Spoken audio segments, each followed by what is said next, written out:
Hello friends, তোমরা সব কেমন আছো? আশা করছি তোমরা সবাই খুব ভালো আছো, সুস্থ আছো। ফ্রেন্ডস, আমিও খুব ভালো আছি, সুস্থ আছি।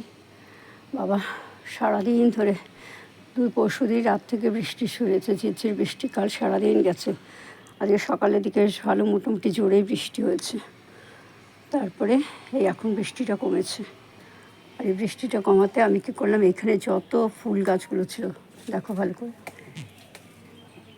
এগুলো নতুন করে আসছে। এই গাছটা নতুন ফুল ফুটছে প্রথম। এই যে লঙ্কা গাছগুলো ছিল একদম জঙ্গল হয়ে গেছিলো, দেখলে ভয় লাগতো। সেই লঙ্কা গাছগুলোকে সমস্ত ভেঙে দিলাম। আর এখানে এখন রেন লিলির কড়ি এসেছে, এবার রেন লিলিগুলো ফুটবে। দেখা যেত না, যত নয়নতারা ছিল সব তুলে দিলাম, কিছুটা ভেঙে দিলাম। এই জায়গাগুলো জঙ্গল হয়েছে, জামা কাপড় চলাফেরা করলে পুরো ভিজে যেত, সেই জন্য তুলে দিলাম।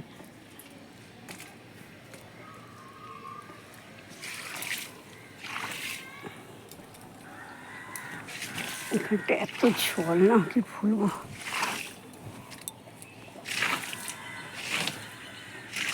আর ভর্তি কেন্ন, যেখানে পা দেবে শুধু কেন্ন আর কেন্ন, আর কিচ্ছু পাবে না দেখতে। এ দেখো, এইসব জায়গাগুলো পুরো জঙ্গল হচ্ছে। এইটা কিনে করতে চিন্তা করি না, কারণ এইটাকে আমার দরকার আছে, চন্দ্রমল্লিকা গাছ। আর এই দেখো সমস্ত তুলে এখানে ডাই করে রেখেছে, এখানে শোকাবে। তারপর যখন গাড়ি আসবে তখন গাড়িতে দিয়ে দেবো, নাহলে নিচে ফেললে নোংরা হবে। আর ঠাকুরকে ফুলগুলো দেওয়া হয় না পুজোতে, ওই জন্য আর বাইরে ফেললাম না। আর দেখে এখানে একটা করলার ছিদ্রকারী পোকাতে ফুটো করে দিয়েছে। আর এখানে বেশ কয়েকটা হয়েছিল, তুলে ফেলেছি। আর এখনও কয়েকটা আছে, দেখো এই একটা আছে, এই একটা, আর এই একটা। এখানে তিনটে আছে বলে, আর ভেতরে আর একখানা আছে, চারটে। এই জন্য এই গাছের ডালটাকে ভাঙলাম না, নাহলে এই গাছের ডালটা ভেঙে দিতাম। কারণ লঙ্কা গাছে লঙ্কা তো হচ্ছে না, ভেঙে দিয়েই দেখা যাক তাতে যদি হয়। আর এই দেখো এই ঢ্যাঁড়সটা পেকে গেছে। আমি প্রথমে ভাবলাম আমাদের পচে গেছে, তারপর দেখছি না, পেকে গেছে। আর এইখানে হলুদ গাছে পুরো ভরে গেছে, সব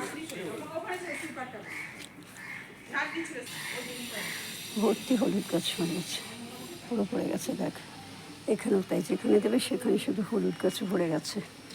হলুদটা দরকার। ওইখানে একটা রজনীগন্ধা গাছ, আবার পেঁপে গাছ উঠছে, তুলে ফেলবো। আর পেঁপে গাছ রাখবো না বাবা। এখানেও রজনীগন্ধা গাছগুলো আছে, চন্দ্রমল্লিকা যেমন ঢাকা পড়ে গেছে।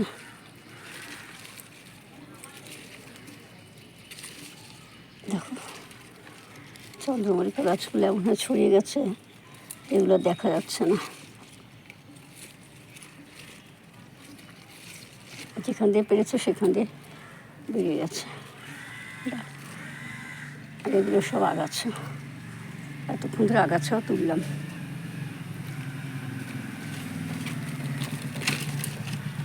আর রাখবো না, মানে ঝামেলা। সব কিছু লিমিট থাকা ভালো, লিমিট ক্রস করে গেলেই বিপদ, সমস্ত জিনিস।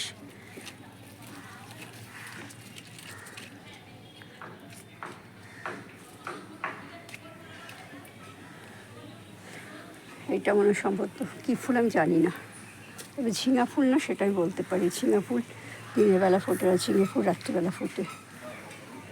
শশা বীজ লাগিয়েছিলাম, শশাও হতে পারে, অনেক দিন আগে লাগিয়েছিলাম। আর এই দেখো ঝিঙে গাছটা চারপাশে ছড়িয়ে গেছে, লাউ গাছটাও, তারপরে কুমড়ো গাছ, করলা গাছ সব একসাথে জড়াজড়ি করে রয়েছে। এখান থেকে ঢ্যাঁড়স তুলে নিয়েছি, আর ওখান থেকে করলা তুলে নিয়েছি। আর এই কটা গাছে রেখেছি মাত্র, এই কটা রাখতাম না, এই কটা আমার পুজোর ফুলের দরকার আছে, সেই জন্য এই কটা রাখলাম। আর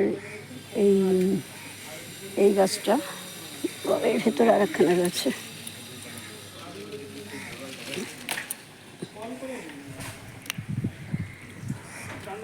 মানি প্ল্যান্ট গাছটা পুরো নিচে ঝুলে গেছে। মানি প্ল্যান্টের নিচে মাটিতে লাগা খুব খারাপ, অর্থনাশ হয়, ওই জন্য।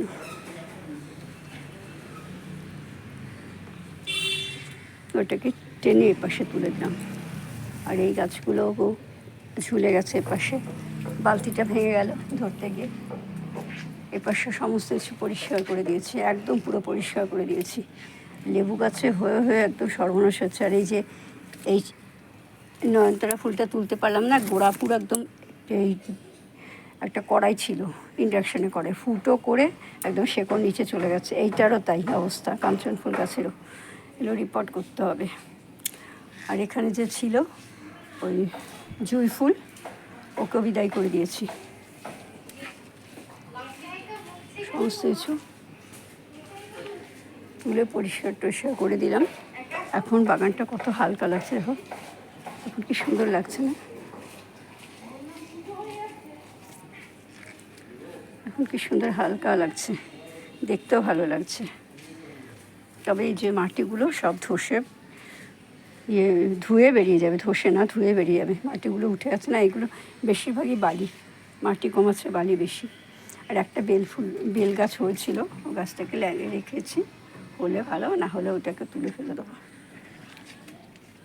আর এই হলো আমার পুদিনা পাতা গাছ। ঠিক আছে ফ্রেন্ডস, আজ এই পর্যন্তই। দেখা হবে আগামী একটা ভিডিওর সাথে। ততক্ষণের মতন তোমরা সবাই খুব ভালো থেকো, সুস্থ থেকো, আনন্দে থেকো। Bye, tata.